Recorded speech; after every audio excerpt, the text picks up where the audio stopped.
का लूसेंट समान ज्ञान के भारतीय अर्थव्यवस्था की नई वीडियो में तो चलते हैं। राष्ट्रीय ग्रामीण रोजगार गारंटी अधिनियम नरेगा, इसकी शुरुआत 2 फरवरी 2006 को आंध्र प्रदेश के बंदावली जिले के अनंतपुर गांव से हुआ। कब हुआ? 2 फरवरी 2006 को आंध्र प्रदेश के बंदावली जिले के अनंतपुर गांव से हुआ। इसका नाम 2 अक्टूबर 2009 को परिवर्तित करके मनरेगा महात्मा गांधी रोजगार गारंटी योजना कर दिया गया है। इसके नीति निर्माता जया द्रेंज, इसके नीति निर्माता कौन है? जया द्रेंज बेल्जियम के अर्थशास्त्री हैं।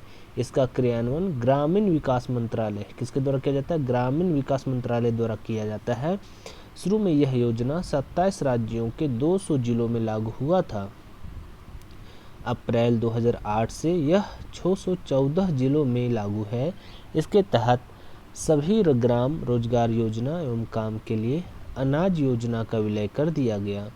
इस योजना के तहत केंद्र तथा राज्य सरकारों के मध्य 90:10 के अनुपात में 90:10 के अनुपात में वित्तीय सहयोग दी जाती है। यानी केंद्र का 90% और राज्य सरकार का 10% वित्तीय सहयोग दी जाती है।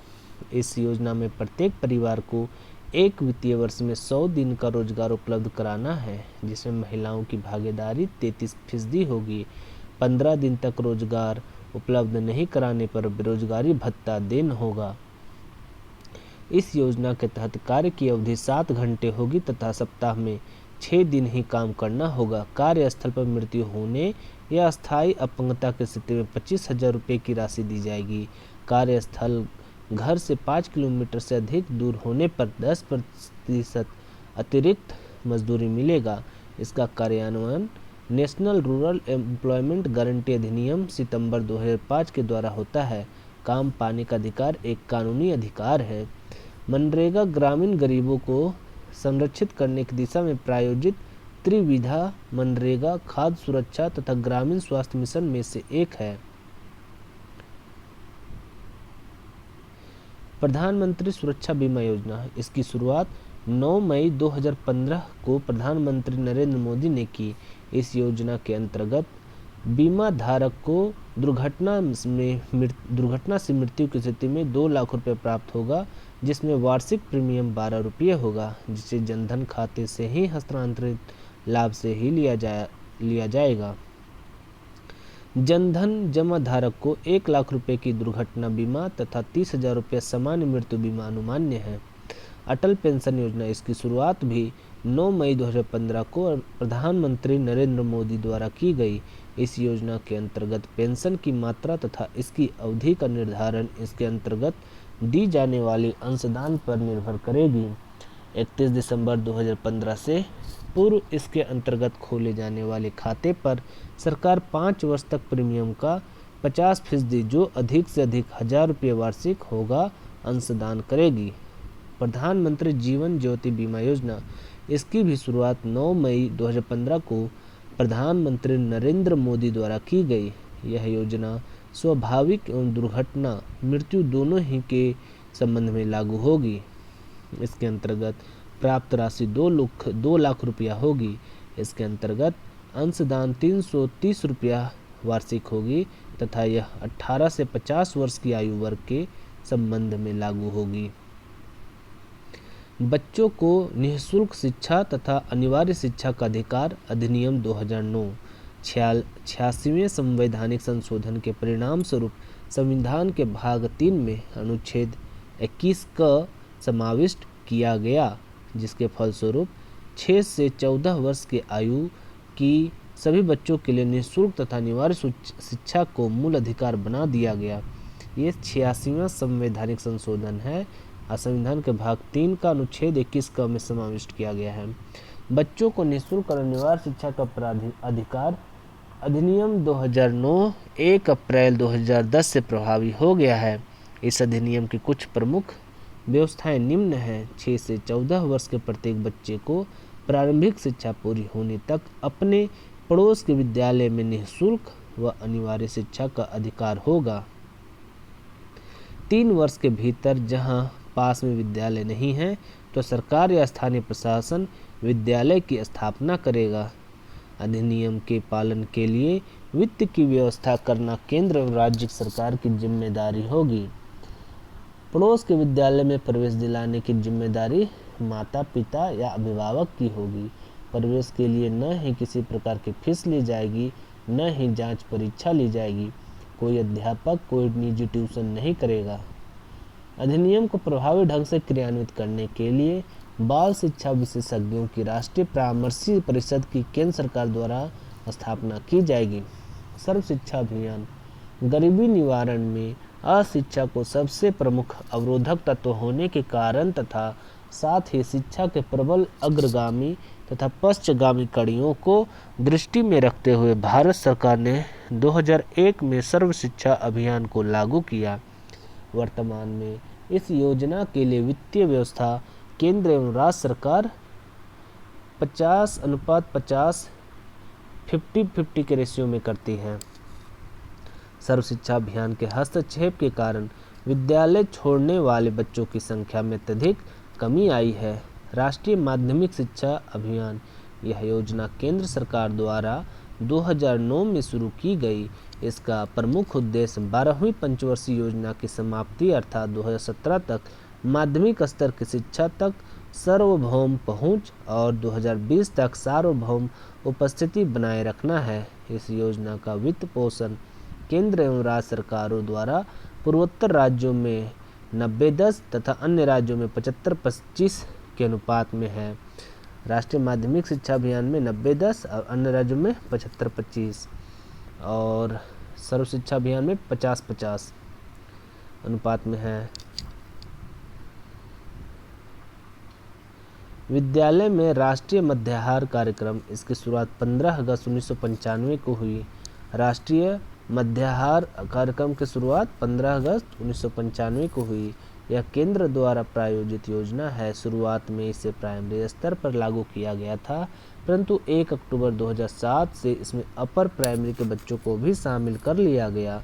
इस प्रकार यह योजना अब वर्ग 1 से 8 तक के बच्चों के संबंध में लागू है। इस योजना के अंतर्गत प्राइमरी स्कूल के बच्चों के लिए 450 कैलोरी 12 ग्राम प्रोटीन तथा अपर प्राइमरी के बच्चों के लिए 700 कैलोरी और 20 ग्राम प्रोटीन की व्यवस्था है। साक्षर भारत राष्ट्रीय साक्षरता मिशन को पुनर्संरक्षित करके नई योजना सितंबर 2009 में शुरू की गई। इसमें 7 करोड़ प्रौढ़ों जिसमें 6 करोड़ स्त्रियां होगी को साक्षर बनाने का लक्ष्य है। इसमें 15 वर्ष या 15 वर्ष से ऊपर आयु के लोगों को साक्षर बनाया जाएगा। राष्ट्रीय ग्रामीण स्वास्थ्य mission NRHM national rural health mission यह योजना 12 अप्रैल 2005 को शुरू की गई।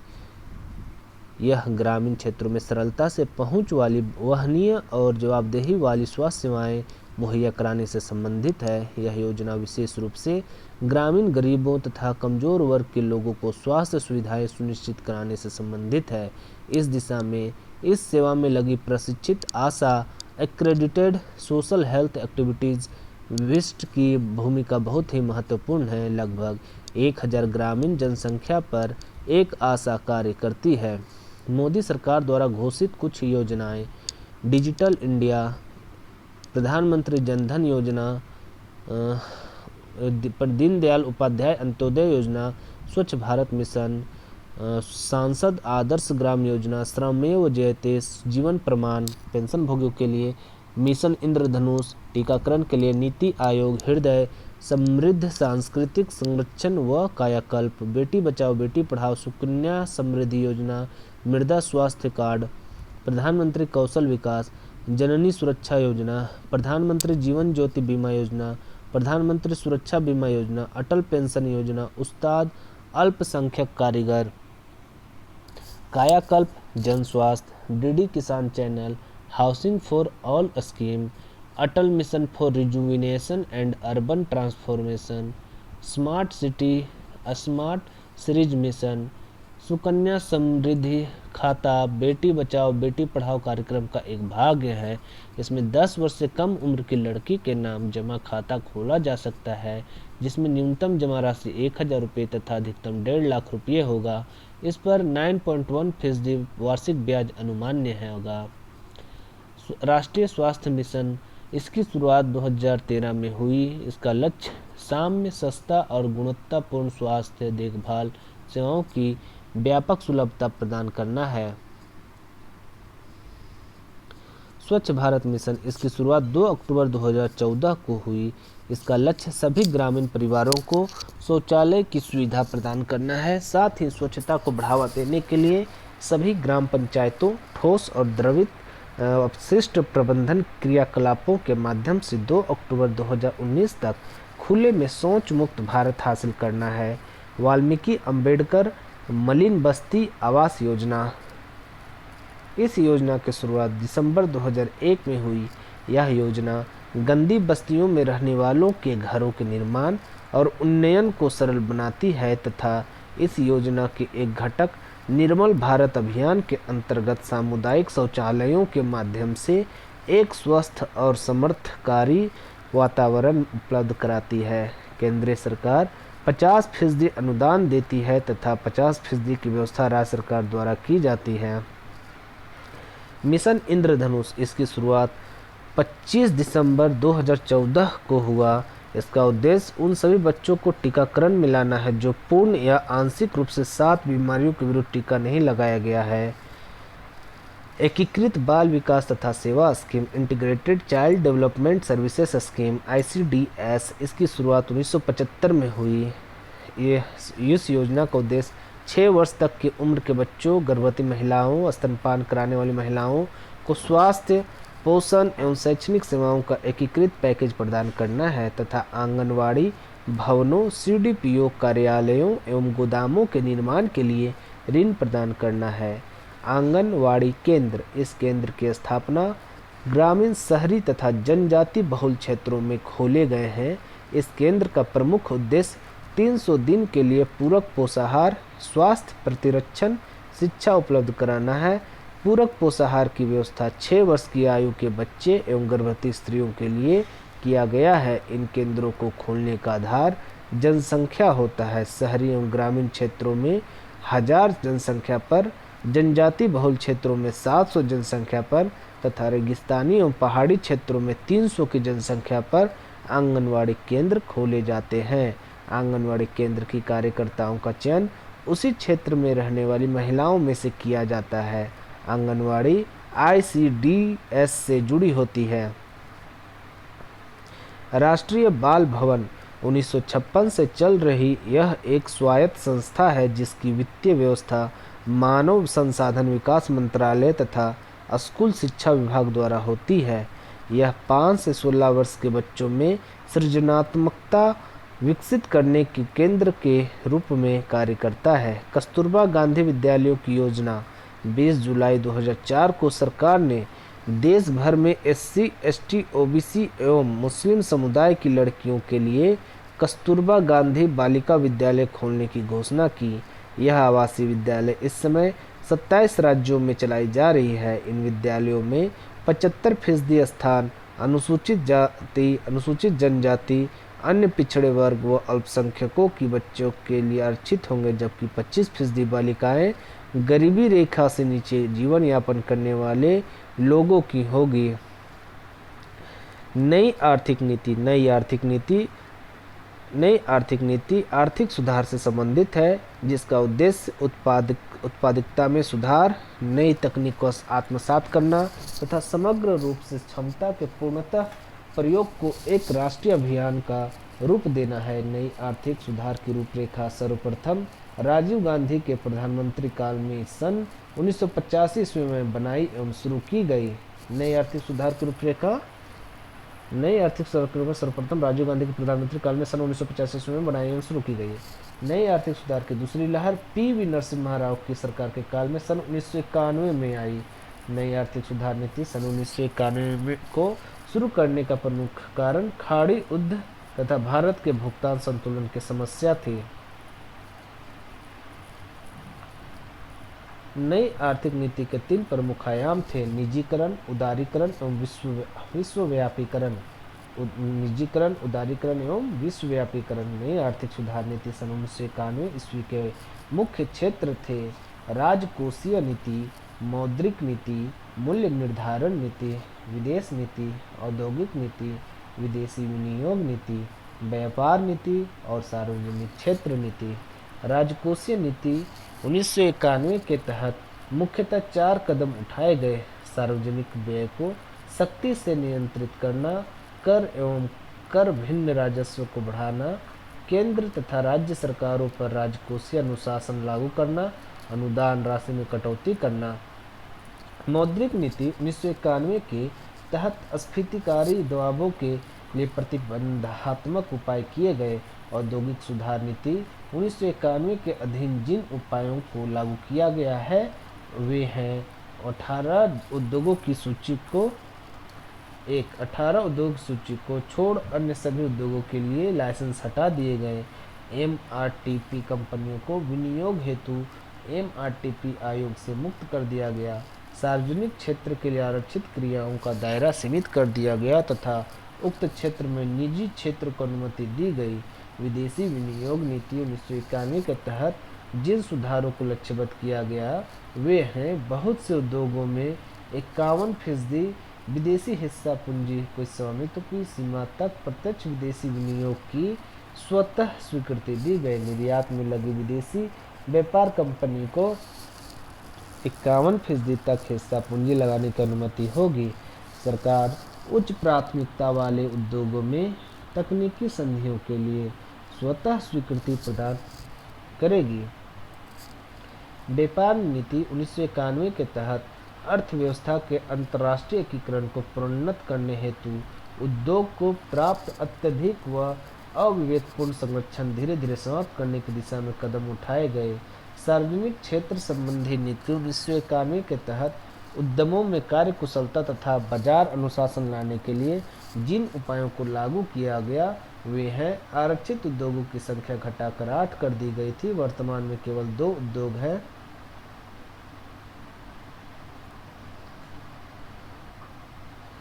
जिन उद्योगों के पुनरुत्थान का कार्य औद्योगिक एवं वित्तीय पुनर्निर्माण बोर्ड को सौंप दिया गया। सार्वजनिक उद्यमों के निष्पादन में उन्नति के लिए उद्यमों को बोध ज्ञापन के माध्यम से मजबूत किया गया। श्रमिकों की संख्या कम करने के लिए स्वैच्छिक सेवानिवृत्ति योजनाएं आरंभ की गई। नई आर्थिक सुधार नीति सन 1991 ईस्वी से आगे बढ़ते हुए अब तक काफ़ी खुली, उदार तथा वैश्वीकृत हो चुकी है। वर्तमान में नई औद्योगिक नीति के तहत आरक्षित उद्योगों की संख्या 2 है। परमाणु ऊर्जा एवं रेल परिवहन, संसाधन जुटाने तथा कार्यकुशलता लाने की दृष्टि से सार्वजनिक उद्यमों के संबंध में विनिवेश की नई नीति वर्ष 1991-92 से अपनाई गई है। 100% निर्यात मूलक इकाइयों में 100% विदेशी पूंजी निवेश की अनुमति दी गई है। विनिवेश या अपनिवेश का अर्थ उद्यमों में सरकारी भागीदारी घटाना है। सन 1996 ईस्वी में विनिवेश मुद्दे पर समीक्षा, सुझाव तथा विनियमन के लिए विनिवेश कमीशन का गठन किया गया था। इसके पहले अध्यक्ष जी.वी. रामकृष्ण थे। आधुनिकीकरण, तकनीकी विकास के परिणाम स्वरूप प्रभावित होने वाली तथा बंद की जाने वाली रुग्ण औद्योगिक इकाइयों के विस्थापित श्रमिकों की सहायता तथा पुनर्स्थापना के लिए सन 1992 ईस्वी में राष्ट्रीय नवीकरण निधि की स्थापना की गई। नवरत्न जैसी कंपनियां हैं जो विश्व स्तरीय कंपनियों के रूप में उभर रही हैं तथा जिसे सरकार ने प्रोत्साहित करने के उद्देश्य से पूर्ण स्वायत्तता प्रदान की है। ऐसे कुल 23 कंपनियां हैं जिसमें से 7 कंपनियों को महारत्न कंपनी का दर्जा दिया गया। दूसरे चरण के आर्थिक सुधार कार्यक्रम के प्रमुख लक्ष्य 7 से 8% वृद्धि दर से निरंतर समान एवं रोजगार सृजनकारी दिशा में विकास तथा देश से गरीबी का उन्मूलन करना है। भारतीय वित्त व्यवस्था से तात्पर्य ऐसी व्यवस्था से है जिसमें व्यक्तियों, वित्तीय संस्थाओं, बैंकों, औद्योगिक कंपनियों तथा सरकार द्वारा वित्त की मांग होती है तथा इसकी पूर्ति की जाती है। भारतीय वित्त व्यवस्था के 2 पक्ष हैं, पहला मांग पक्ष, दूसरा पूर्ति पक्ष। मांग पक्ष का प्रतिनिधित्व व्यक्तिगत निवेशक, औद्योगिक तथा व्यापारिक कंपनियां, सरकार आदि करते हैं, जबकि पूर्ति पक्ष का प्रतिनिधित्व बैंक, बीमा कंपनियां, म्यूचुअल फंड तथा अन्य वित्तीय संस्थाएं करती हैं। भारतीय वित्त व्यवस्था को दो भागों में बांटा गया है, भारतीय मुद्रा बाजार तथा भारतीय पूंजी बाजार। भारतीय मुद्रा बाजार को तीन भागों में बांटा गया है, असंगठित क्षेत्र, संगठित क्षेत्र में बैंकिंग क्षेत्र तथा मुद्रा बाजार का उप बाजार। असंगठित क्षेत्र के अंतर्गत देसी बैंकर, साहूकार और महाजन आदि परंपरागत स्रोत आते हैं। ग्रामीण तथा कृषि शाख में अब भी इसकी महती भूमिका होती है। संगठित क्षेत्र में भारतीय रिजर्व बैंक शीर्ष संस्था है तथा इसके अतिरिक्त सार्वजनिक क्षेत्र के बैंक, निजी क्षेत्र के बैंक, विदेशी बैंक तथा अन्य वित्तीय संस्थाएं आती हैं। आरबीआई देश में मौद्रिक गतिविधियों के नियमन का नियंत्रण करता है। भारतीय रिजर्व बैंक के दो प्रकार के कार्य हैं, सामान्य केंद्रीय बैंकिंग कार्य तथा विकास संबंधी और प्रवर्तन कार्य। बैंकिंग क्षेत्र की प्रचलित शब्दावली। बैंक रेट, जिस सामान्य ब्याज दर पर रिजर्व बैंक द्वारा वाणिज्यिक बैंकों को पैसा उधार दिया जाता है, बैंक दर कहलाती है। इसके माध्यम से रिजर्व बैंक द्वारा साख नियंत्रण और क्रेडिट कंट्रोल किया जाता है। रेपो दर, अल्पकालिक आवश्यकताओं की पूर्ति हेतु जिस ब्याज दर पर कमर्शियल बैंक रिजर्व बैंक से नकदी ऋण प्राप्त करते हैं, रेपो दर कहलाती है।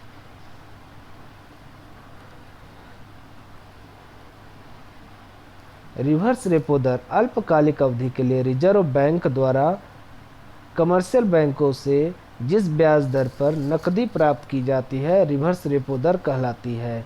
सामान्यतः बाजार में मुद्रा की आपूर्ति बढ़ जाने पर उसमें कमी लाने के उद्देश्य से रिजर्व बैंक द्वारा बढ़ी ब्याज दरों पर कमर्शियल बैंकों को अल्प अवधि के लिए नकदी रिजर्व बैंक में जमा करने हेतु प्रोत्साहित किया जाता है।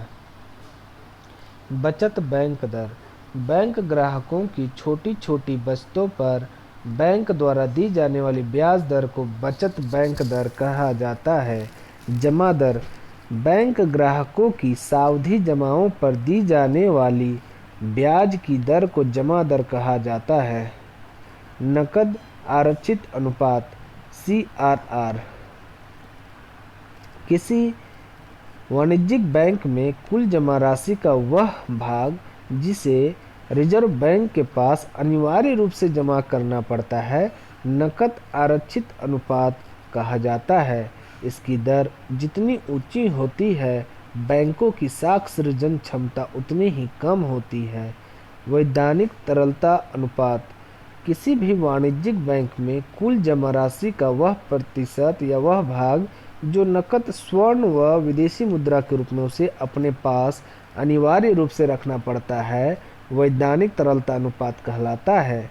बैंकों को वित्तीय संकट का सामना करने हेतु रिजर्व बैंक द्वारा ऐसी व्यवस्था की गई है। प्राइम लैंडिंग रेट, किसी भी बैंक के लिए प्राइम लैंडिंग रेट वह ब्याज दर है जिस पर बैंक उस ग्राहक को जिसके संबंध में जोखिम शून्य है को ऋण देने को तैयार है। यह दर एक तरह से आधार दर के रूप में कार्य करती है, जिसको ध्यान में रखकर अन्य उद्यमियों के संबंध में बैंक अपनी ब्याज दर निर्धारित करता है। आधार दर प्रणाली, आरबीआई ने PLR आधारित उधार देय प्रणाली के स्थान पर जुलाई 2010 से आधार दर प्रणाली लागू किया है। इसकी गणना लागत आधारित सूत्र से की जाएगी। यह PLR से कम होगा तथा कोई भी बैंक इससे नीचे दर पर किसी को उधार नहीं देगा। सामान्य केंद्रीय बैंकिंग कार्य के अधीन भारतीय रिजर्व बैंक के द्वारा निम्नलिखित कार्य किए जाते हैं। करेंसी नोटों का निर्गमन, सरकारी बैंकर का काम, बैंकों के बैंक का काम, विदेशी विनिमय को नियंत्रित करना, साख नियंत्रण एवं आंकड़ों का संग्रहण और प्रकाशन, विकास संबंधी एवं प्रवर्तन कार्य के अधीन भारतीय रिजर्व बैंक का कार्य निम्न प्रकार है। मुद्रा बाजार पर प्रतिबंधात्मक नियंत्रण, बचतों को बैंकों व अन्य वित्तीय संस्थाओं के माध्यम से उत्पादन के लिए उपलब्ध कराना, लोगों में बैंकिंग की आदत बढ़ाने के लिए प्रयास करना आदि। बैंकिंग की आदत बढ़ाने के उद्देश्य से ही सन 1964 ईस्वी में भारतीय यूनियन ट्रस्ट की स्थापना की गई थी। संस्थागत कृषि साख की सुविधाओं की व्यवस्था और विस्तार रिजर्व बैंक की एक अन्य महत्वपूर्ण जिम्मेदारी है तथा इसी उद्देश्य के तहत सन 1963 ईस्वी में कृषि पुनर्वित्त एवं विकास निगम की स्थापना की गई। भारतीय रिजर्व बैंक द्वारा साख पर नियंत्रण निम्न तरीकों से किया जाता है। बैंक दर नीति द्वारा, खुले बाजार की क्रियाओं द्वारा, बैंकों की नकद कोष संबंधी आवश्यकताओं में परिवर्तन करके, तरलता संबंधी वैधानिक आवश्यकताओं को पूरा करके।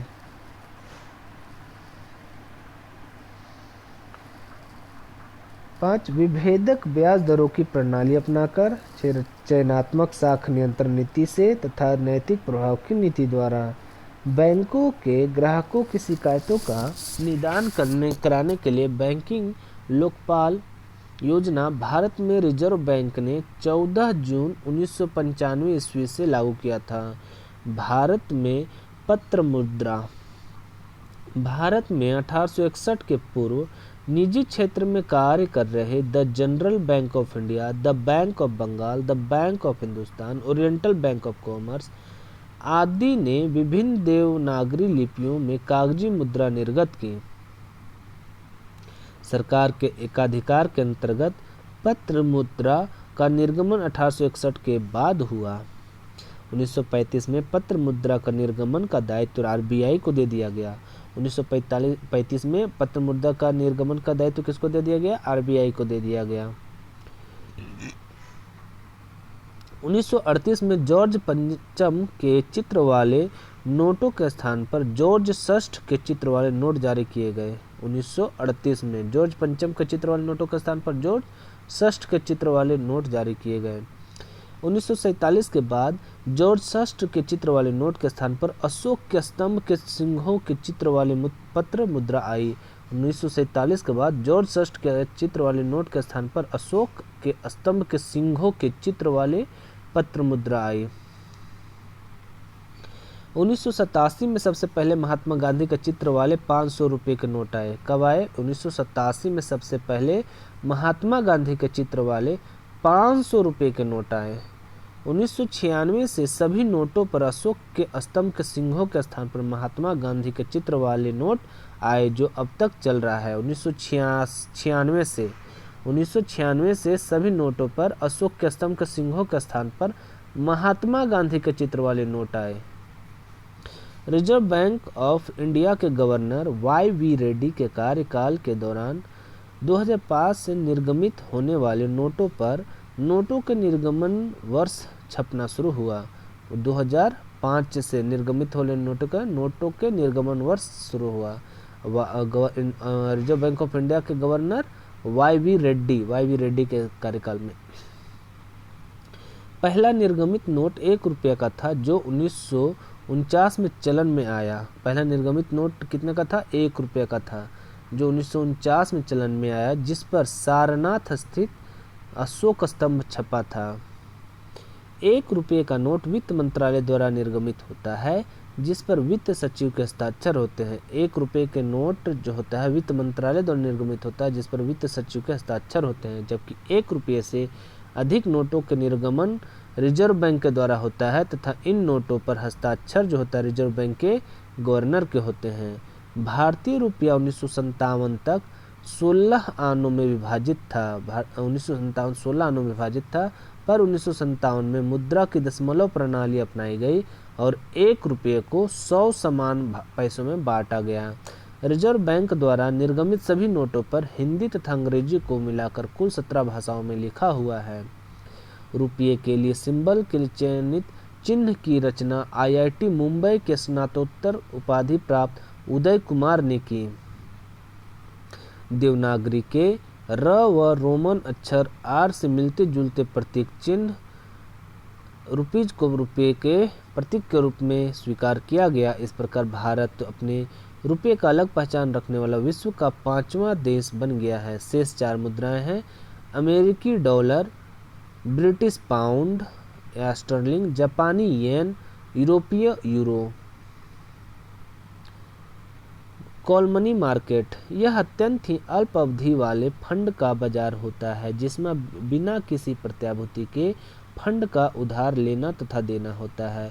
कॉल मनी की मांग मुख्यतया व्यापारिक बैंक द्वारा होती है जो दूसरे बैंकों से अत्यंत ही अल्प समय 1 से 14 के लिए उधार लेते हैं, जिससे CRR संबंधी अपने पास रखी जाने वाली नकद से संबंधी अनिवार्यता के दायित्व को पूरा कर सके।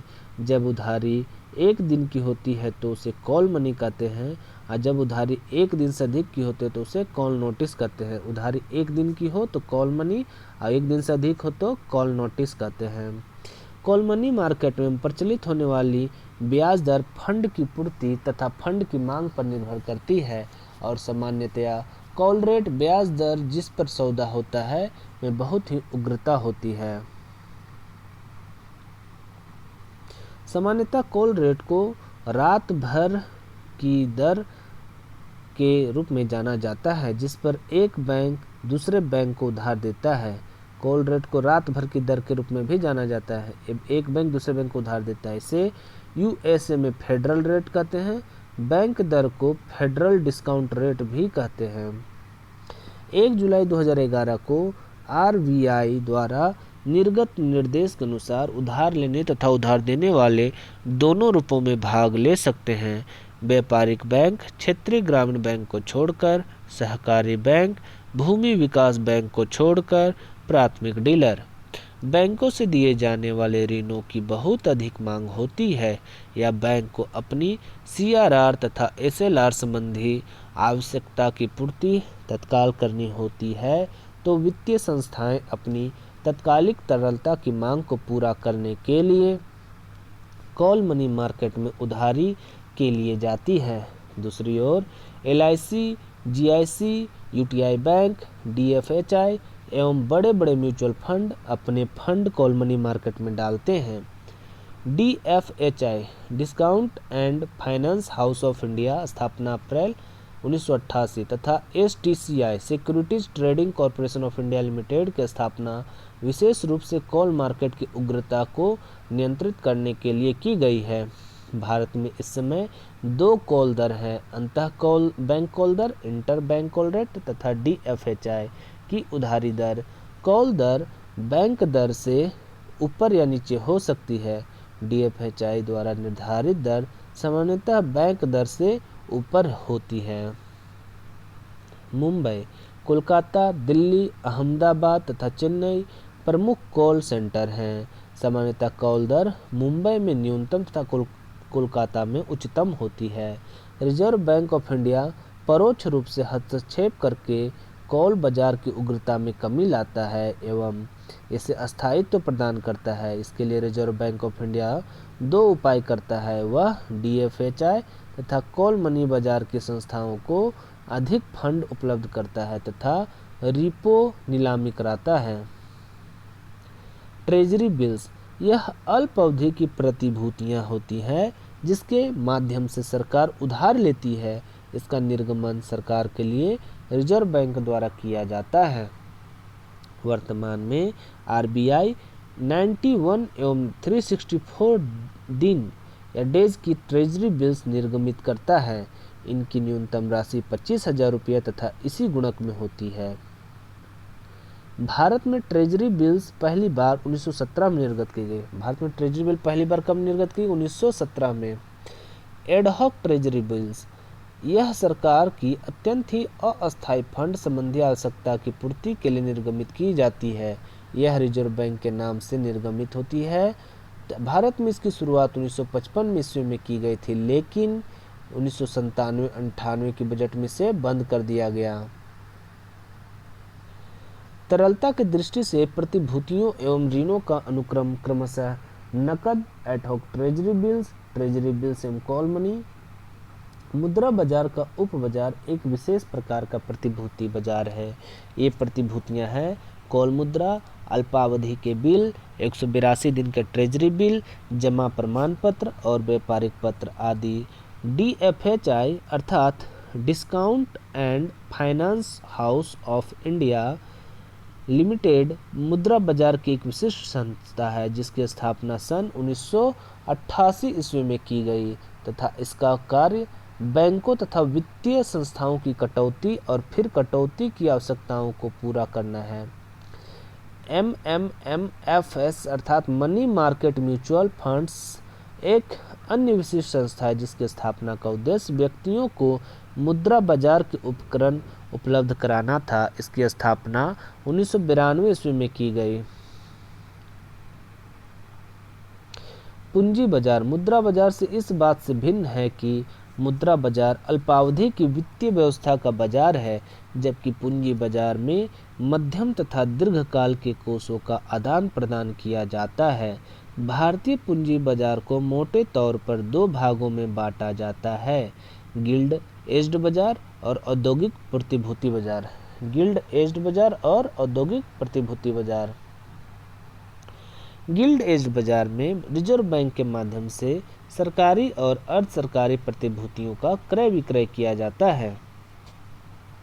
गिल्ड एज्ड बाजार में रिजर्व बैंक के माध्यम से सरकारी और अर्ध सरकारी प्रतिभूतियों का क्रय विक्रय किया जाता है।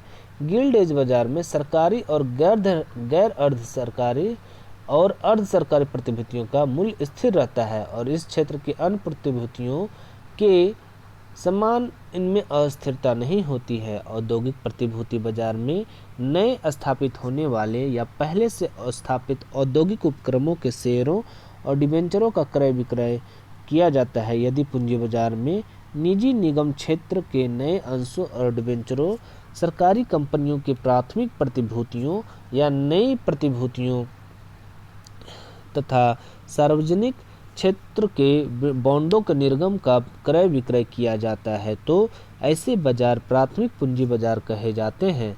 द्वितीयक पूंजी बाजार के अंतर्गत स्टॉक एक्सचेंज में होने वाले क्रय विक्रय तथा गिल्ड एज्ड बाजार में होने वाले क्रय विक्रय आते हैं। भारतीय पूंजी बाजार में पूंजी के स्रोत हैं अंश पूंजी, ग्रहण पत्र। इसके अतिरिक्त स्रोत के रूप में वे संस्थाएं भी हैं जो वित्तीय मध्यस्थ की भूमिका निभाती हैं।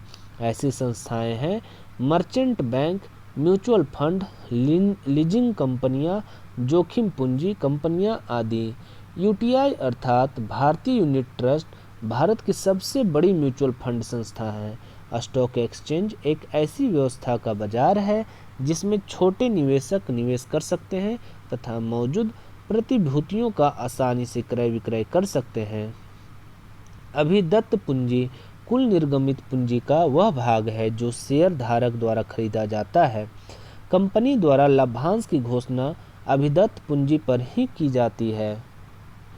भारतीय प्रतिभूति एवं विनिमय बोर्ड सेबी भारतीय प्रतिभूति एवं विनिमय बोर्ड की स्थापना 12 अप्रैल 1988 ईस्वी को आर्थिक उदारीकरण के नीति के अंतर्गत पूंजी बाजार में निवेशकों की रुचि बढ़ाने तथा उनके हितों की रक्षा के उद्देश्य से की गई थी। 30 जनवरी 1992 को एक अध्यादेश के द्वारा इसे वैधानिक दर्जा भी प्रदान कर दिया गया। सेबी अधिनियम को संशोधित कर 30 जनवरी 1992 को सेबी को म्यूचुअल फंडों एवं स्टॉक मार्केट के नियंत्रण के अधिकार दे दिए गए। सेबी का मुख्यालय मुंबई में बनाया गया, जबकि इसके क्षेत्रीय कार्यालय कोलकाता, दिल्ली तथा चेन्नई में भी स्थापित किए गए हैं।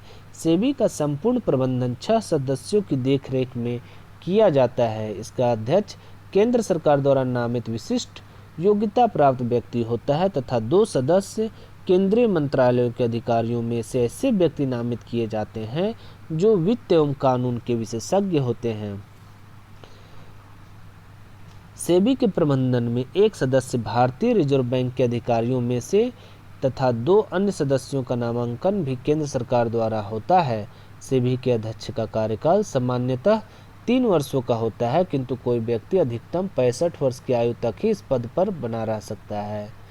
1988 में सेबी की प्रारंभिक पूंजी 7.5 करोड़ रुपए थी, जो कि प्रवर्तक कंपनियों IDBI, ICICI तथा IFCI द्वारा दी गई थी। 1988 में सेबी की प्रारंभिक पूंजी 7.5 करोड़ रुपए थी, जो कि प्रवर्तक कंपनियों IDBI, ICICI और IFCI द्वारा दी गई थी। भारतीय पूंजी बाजार को विनियमित करने की वैधानिक शक्तियां अब सेबी को ही प्राप्त है।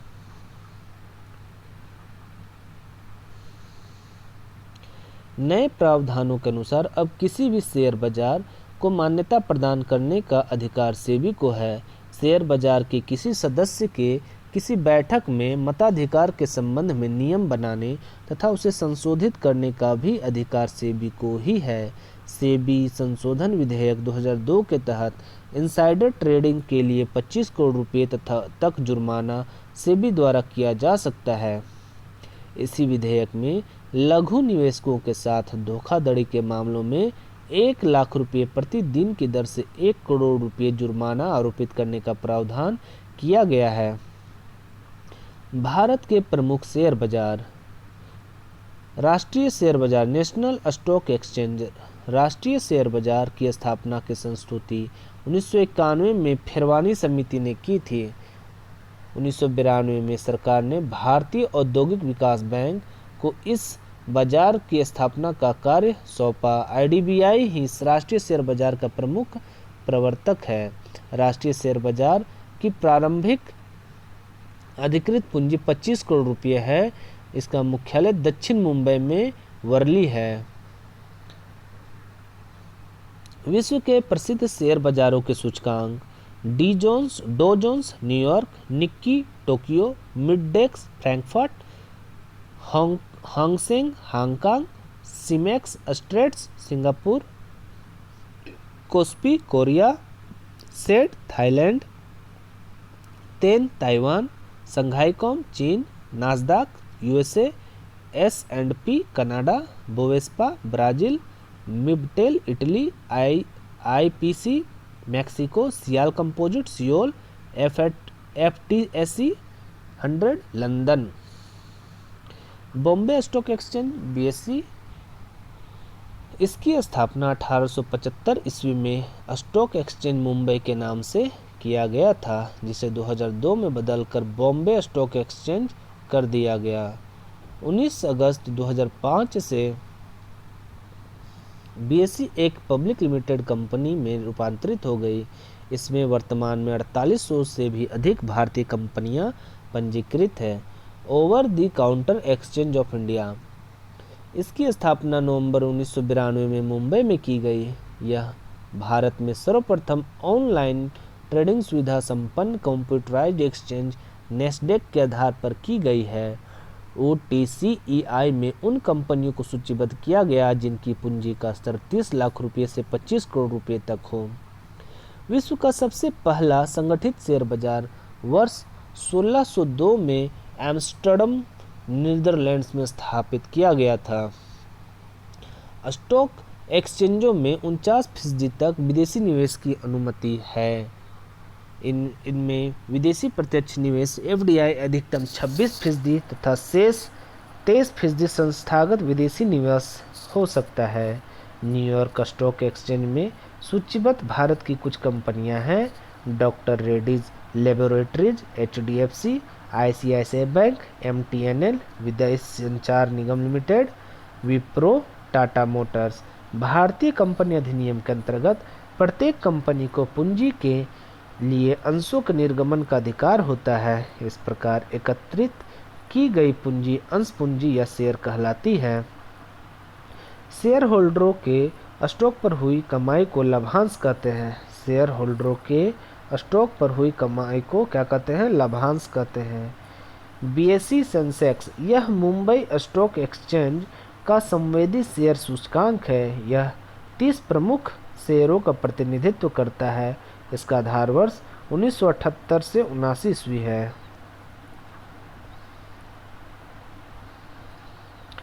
BSE 200, यह बॉम्बे स्टॉक एक्सचेंज का 200 शेयरों का प्रतिनिधित्व करता है। इसका आधार वर्ष 1989-90 है। डॉलेक्स, BSE 200 सूचकांक का ही डॉलर मूल्य सूचकांक डॉलेक्स कहलाता है। इसका आधार वर्ष 1989-90 है ईस्वी है। NSE 50, राष्ट्रीय स्टॉक एक्सचेंज सूचकांक का नाम बदलकर S&P CNX निफ्टी रखा गया है। भारतीय वित्त व्यवस्था से जुड़े कुछ महत्वपूर्ण तथ्य: भारत में वित्तीय वर्ष 1 अप्रैल से 31 मार्च तक होता है। रिजर्व बैंक की स्थापना 1 अप्रैल 1935 को 5 करोड़ के अधिकृत पूंजी से हुई तथा 1 जनवरी 1949 को इसका राष्ट्रीयकरण किया गया। पहले चरण में राष्ट्रीयकृत bank, bank of India, union bank of India, bank of Baroda, bank of Maharashtra, central bank of India, Canara bank, syndicate bank, United commercial bank, Punjab national bank, Indian bank, Indian overseas bank, Allahabad bank, United bank of India और देना bank. दूसरे चरण में राष्ट्रीयकृत bank, Andhra bank, corporation bank, new bank of India, oriental bank of commerce, Punjab तथा Sindh bank और Vijaya bank. Reserve bank Bharat का केंद्रीय बैंक है। रिजर्व बैंक भारत का केंद्रीय बैंक है। इसका मुख्यालय मुंबई में है। भारत में मौद्रिक एवं साख नीति रिजर्व बैंक द्वारा ही बनाई जाती है और लागू की जाती है। सर ऑसबॉर्न स्मिथ 1 अप्रैल 1935 से 30 जून 1937 आरबीआई के प्रथम गवर्नर थे। सर ऑसबॉर्न स्मिथ प्रथम भारतीय एवं स्वतंत्र भारत के प्रथम आरबीआई गवर्नर। सी.डी. देशमुख 11 अगस्त 1943 से 30 जून 1949 तक थे। सी.डी. देशमुख, इन्हीं के समय में आरबीआई का राष्ट्रीयकरण किया गया। बैंकों के राष्ट्रीयकरण के समय एल के झा आरबीआई के गवर्नर थे। एल के झा आरबीआई के गवर्नर थे। हिल्टन यंग आयोग पहला आयोग था जिसने केंद्रीय बैंक के रूप में रिजर्व बैंक ऑफ इंडिया की संस्तुति की थी। हिल्टन यंग आयोग। भारतीय रिजर्व बैंक का लेखा वर्ष 1 जुलाई से 30 जून है। भारतीय रिजर्व बैंक का लेखा वर्ष क्या है? 1 जुलाई से 30 जून। 1 रुपये के नोट तथा सिक्के का निर्गमन वित्त मंत्रालय भारत सरकार करता है तथा इसके अतिरिक्त समस्त करेंसी नोटों का निर्गमन रिजर्व बैंक करता है। 1 रुपये के नोट पर केंद्रीय वित्त सचिव का हस्ताक्षर होता है। भारतीय मुद्रा नोटों की छिपाई के लिए कपास एवं कपास के लते का उपयोग छपाई सामग्री के रूप में किया जाता है। आरबीआई व्यापारिक बैंकों के शाखा विस्तार का नियमन, व्यापार समापन का नियमन करती है। आरबीआई व्यापारिक बैंकों की साख सृजन क्षमता को मार्जिन बढ़ाकर नियंत्रित कर सकता है। कोई भी बैंक अपनी किसी शाखा का स्थानांतरण बिना आरबीआई की अनुमति के नहीं कर सकता। भारत के विदेशी व्यापार से संबंधित आंकड़े आरबीआई द्वारा एकत्रित तथा प्रकाशित होते हैं। आरबीआई तरलता प्रबंधन के अंतर्गत मंदी की स्थिति में अर्थव्यवस्था में तरलता बढ़ाने के लिए रिपो तथा रिवर्स रिपो की दर में कमी करता है तथा स्फीति को नियंत्रित करने के लिए दोनों दरों में वृद्धि करता है जिससे तरलता में कमी आए। भारतीय रिजर्व बैंक जम्मू एवं कश्मीर सरकार के कारोबार का संचालन नहीं करता है लेकिन अब करने लगा है। मुद्रा की दशमलव प्रणाली के साथ प्रचलित नया पैसा 1 अप्रैल 1957 से पैसा हो गया।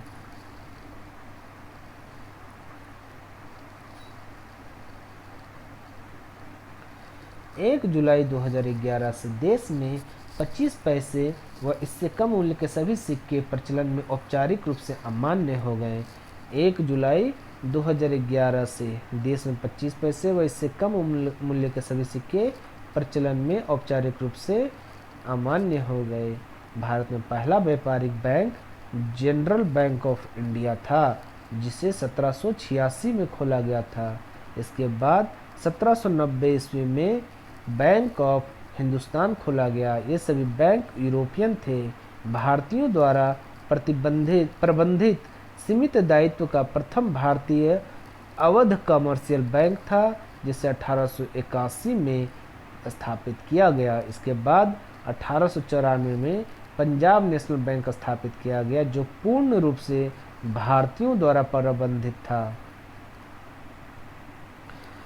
1921 ईस्वी में 3 प्रमुख प्रेसिडेंसी बैंकों को मिलाकर भारतीय इंपीरियल बैंक की स्थापना की गई। 1959 ईस्वी में 8 क्षेत्रीय बैंकों को राष्ट्रीयकृत कर स्टेट बैंक के सहायक का दर्जा दिया गया। इन 8 सहायक बैंकों में स्टेट बैंक ऑफ बीकानेर तथा स्टेट बैंक ऑफ जयपुर को मिलाकर state bank of Bikaner and Jaipur बना दिया गया। स्टेट बैंक ऑफ सौराष्ट्र का जुलाई 2008 में एवं स्टेट बैंक ऑफ इंदौर का जून 2009 में एसबीआई में विलय करने के निर्णय के फलस्वरूप एसबीआई समूह में 5 बैंक ही रह गए हैं। 19 जुलाई 1969 ईस्वी को 14 बड़े व्यावसायिक बैंकों तथा 15 अप्रैल 1980 को 6 अन्य अनुसूचित बैंकों का राष्ट्रीयकरण कर दिया गया। सार्वजनिक बैंक वे बैंक जिसमें सरकार की धारिता 51% से अधिक है। भारत में सार्वजनिक बैंकों के अंतर्गत 26 बैंक है। सार्वजनिक क्षेत्र के बैंकों द्वारा कुल बैंक जमा का लगभग 91% का नियंत्रण किया जाता है। सार्वजनिक बैंकों में भारतीय स्टेट बैंक समूह सबसे बड़ा है, जो कुल बैंक जमा का लगभग 29% का नियंत्रण करता है। जीवन बीमा क्षेत्र में प्रवेश करने वाला देश का पहला वाणिज्यिक बैंक भारतीय स्टेट बैंक फ्रांस के कार्डिफ एसए के साथ विदेशों में भारतीय स्टेट बैंक के सर्वाधिक कार्यालय है। इसके 28 देशों में 59 विदेशी कार्यालय हैं। नाबार्ड ने भारतीय स्टेट बैंक को स्वयं सहायता प्रोन्नयन संस्थान का दर्जा दिया है। भारत में 43 विदेशी बैंक अप्रैल 2016 में कार्यरत हैं, जिसमें सर्वाधिक शाखा स्टैंडर्ड चार्टर्ड बैंक का है। वर्तमान में इसकी 100 शाखाएं कार्यरत हैं। प्रथम बैंक क्रेडिट कार्ड 1959 में बैंक ऑफ अमेरिका द्वारा निर्गत किया गया था। प्रथम बैंक क्रेडिट कार्ड 1959 में बैंक ऑफ अमेरिका द्वारा निर्गत किया गया था। वाणिज्यिक बैंकों द्वारा स्वैच्छिक सेवानिवृत्ति योजना को लागू करने वाला सार्वजनिक क्षेत्र का पहला बैंक पंजाब नेशनल बैंक था। इसने यह योजना 1 नवंबर 2000 को लागू की थी। देश में पहला मोबाइल बैंक मध्य प्रदेश में खरगोन जिले में ग्रामीण क्षेत्रों में कार्यरत है। लक्ष्मी वाहिनी बैंक नाम के इस चलते फिरते बैंक की स्थापना 1 करोड़ रुपए की लागत से एक मोबाइल वैन में की गई है। स्टेट बैंक ऑफ इंडिया द्वारा देश का पहला तैरता एटीएम कोच्चि में 9 फरवरी 2004 को लॉन्च किया गया था। यह ATM Kerala shipping and inland navigation corporation के झंकार नाम के स्टीमर में लगाया गया। यह स्टीमर एर्नाकुलम और बेपिन के बीच चलती है। गैर बैंकिंग वित्तीय कंपनी से बैंकिंग बैंक के रूप में रूपांतरित होने वाला पहला bank Kotak Mahindra bank limited है। पूर्व में यह कोटक महिंद्रा फाइनेंस कंपनी के रूप में कार्यरत था। भारत में सहकारी बैंकों का गठन 3 स्तरों वाला है। राज्य सहकारी बैंक संबंधित राज्य में शीर्षस्थ संस्था होती है। इसके बाद केंद्रीय या जिला सहकारी बैंक जिला स्तर पर कार्य करते हैं। तृतीय स्तर पर प्राथमिक ऋण समितियां होती हैं, जो कि ग्राम स्तर पर कार्य करती है।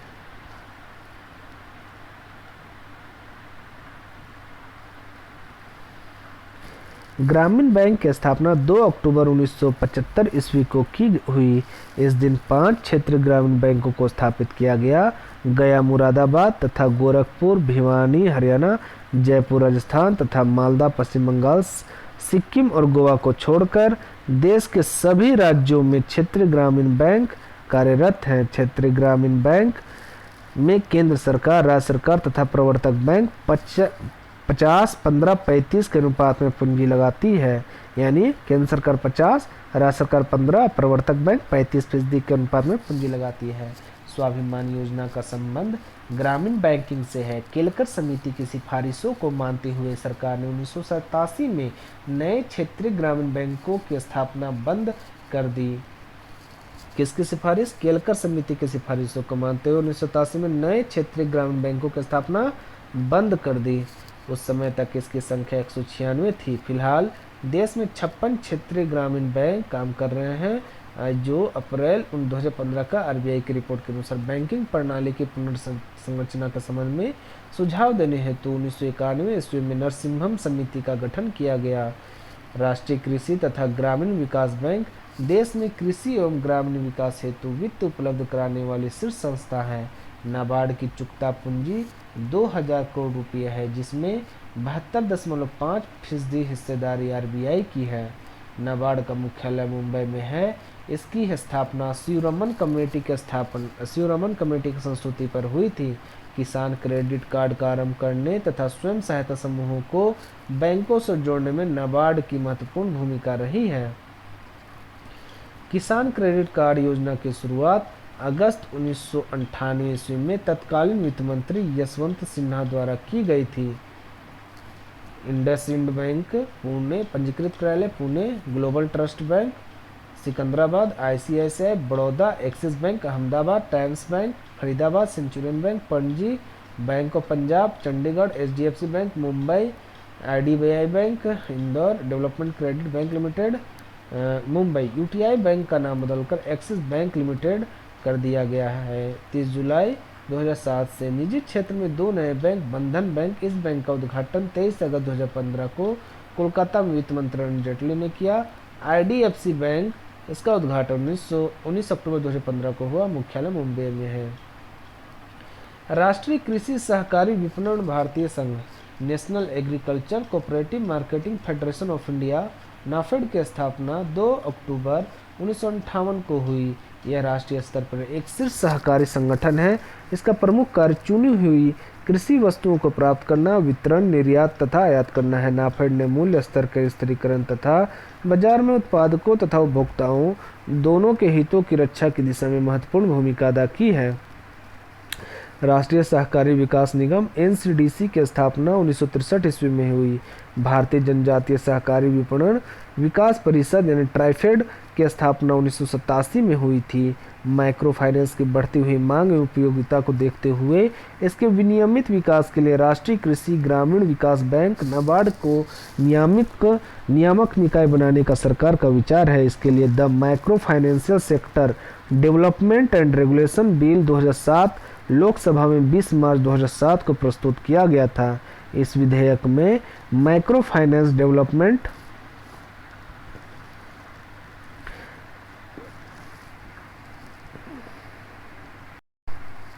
एंड इक्विटी फंड नाम से एक कोष के सृजन का प्रावधान है। विधेयक के अधिनियमित होने पर माइक्रो फाइनेंस उपलब्ध कराने वाली सभी संस्थाओं के लिए नाबार्ड के पास पंजीयन कराना अनिवार्य हो जाएगा तथा इसकी अनुमति के बिना ग्राहकों को ऐसी सेवाएं उपलब्ध नहीं कराई जा सकेंगी। पंजीयन के लिए संबंधित संस्था के पास अपने स्वयं की न्यूनतम राशि 5 लाख होना अनिवार्य किया गया है। विधेयक में किए गए प्रावधानों में 50,000 रुपये तक राशि उधार देने, आवास ऋण के मामले में 1.5 लाख रुपये तक को माइक्रो फाइनेंस कहा गया है। भूमि विकास बैंक मूलतः दीर्घकालीन साख उपलब्ध कराती है। भूमि विकास बैंक का आरंभ भूमि बंधक बैंक के रूप में 1919 ईस्वी में हुआ था। महिला बैंक, भारतीय महिला बैंक भारत का प्रथम पूर्ण रूप से महिलाओं का बैंक है। इसकी शुरुआत 19 नवंबर 2013 को 1000 करोड़ रुपए की पूंजी के साथ की गई थी। इसका उद्घाटन संयुक्त रूप से 19 नवंबर 2013 तत्कालीन प्रधानमंत्री मनमोहन सिंह एवं सोनिया गांधी ने किया था। उषा अनन्या सुब्रमण्यम को महिला बैंक के प्रथम प्रबंध निदेशक नियुक्त की गई। इसका कॉरपोरेट कार्यालय नेहरू प्लेस नई दिल्ली के आईएफसीआई टावर में है।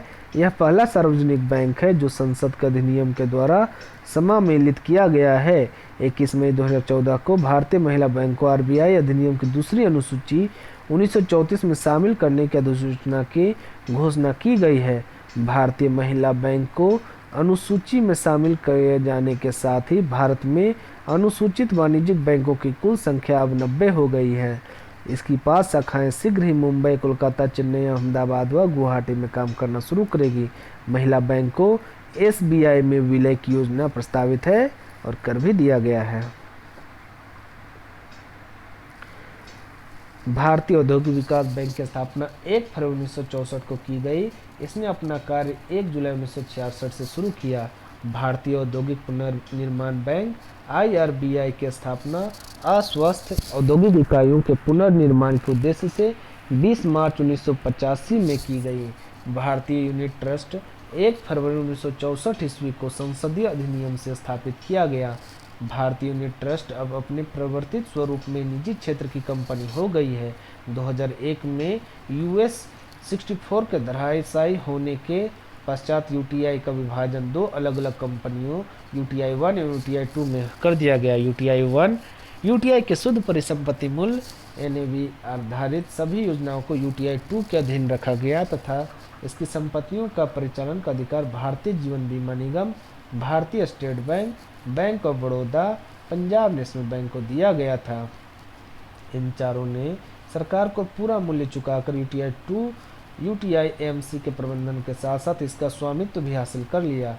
यूटीआईएएमसी में इन चारों की हिस्सेदारी 25% है। भारतीय जीवन बीमा निगम का मुख्यालय मुंबई में है। इस समय इसके 7 जोनल कार्यालय तथा 100 क्षेत्रीय कार्यालय हैं। इसकी स्थापना सन 1956 ईस्वी में की गई थी। दिसंबर 2011 में एलआईसी की चुकता पूंजी 5 करोड़ से बढ़कर 100 करोड़ रुपए कर दिया गया है। भारतीय साधारण बीमा निगम जीआईसी की स्थापना सन 1972 ईस्वी में की गई।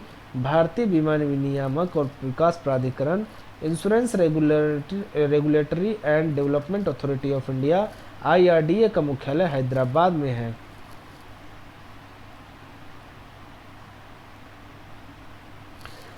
मार्च 1997 ईस्वी को सरकार ने कंपनी अधिनियम सन 1956 ईस्वी के अधीन भारतीय औद्योगिक निवेश बैंक लिमिटेड की स्थापना की। वर्तमान में इसकी अधिकृत पूंजी 1000 करोड़ रुपये तथा मुख्यालय कोलकाता में है। प्रमुख वित्तीय संस्थाएं इंपीरियल बैंक ऑफ इंडिया। 1921 ईस्वी भारतीय रिजर्व बैंक मुख्यालय मुंबई। भारतीय औद्योगिक बैंक, भारतीय औद्योगिक ऋण और निवेश निगम, भारतीय स्टेट बैंक की स्थापना 1 जुलाई 1955 ईस्वी। भारतीय यूनिट ट्रस्ट मुख्यालय मुंबई। कृषि एवं ग्रामीण विकास हेतु राष्ट्रीय बैंक और भारतीय औद्योगिक निर्माण पुनर्निर्माण बैंक, भारतीय लघु उद्योग विकास बैंक, भारतीय निर्यात आयात बैंक, भारतीय राष्ट्रीय आवास बैंक, क्षेत्रीय ग्रामीण बैंक, भारतीय जीवन बीमा निगम मुख्यालय मुंबई, भारतीय साधारण बीमा निगम, भारतीय कृषि तथा ग्रामीण विकास बैंक। 12 जुलाई 1982 ईस्वी। बजट शब्द का विकास फ्रेंच शब्द बुजेट से हुआ है, जिसका शाब्दिक अर्थ एक छोटा चमड़े का थैला होता है। इंग्लैंड के प्रथम प्रधानमंत्री सर रॉबर्ट वालपोल 1721-1742 ने अपने वित्तीय प्रस्ताव के दस्तावेज को चमड़े के एक थैले में रखा हुआ था। जब वालपोल ने अपने वित्तीय प्रस्तावों को संसद में प्रस्तुत किया तो लोगों ने मजाक उड़ाया, कहा कि बजट खोला गया, द बजट ओपनड। इसके बाद वार्षिक आय व्यय के प्रस्ताव के लिए बजट शब्द का प्रयोग होने लगा। भारत में बजट प्रणाली की शुरुआत का श्रेय वायसराय कैनिंग को जाता है। 1859 में वायसराय की कार्यकारिणी परिषद में पहली बार एक विशेष सदस्य सर जेम्स विल्सन को वित्त सदस्य के रूप में सम्मिलित किया गया।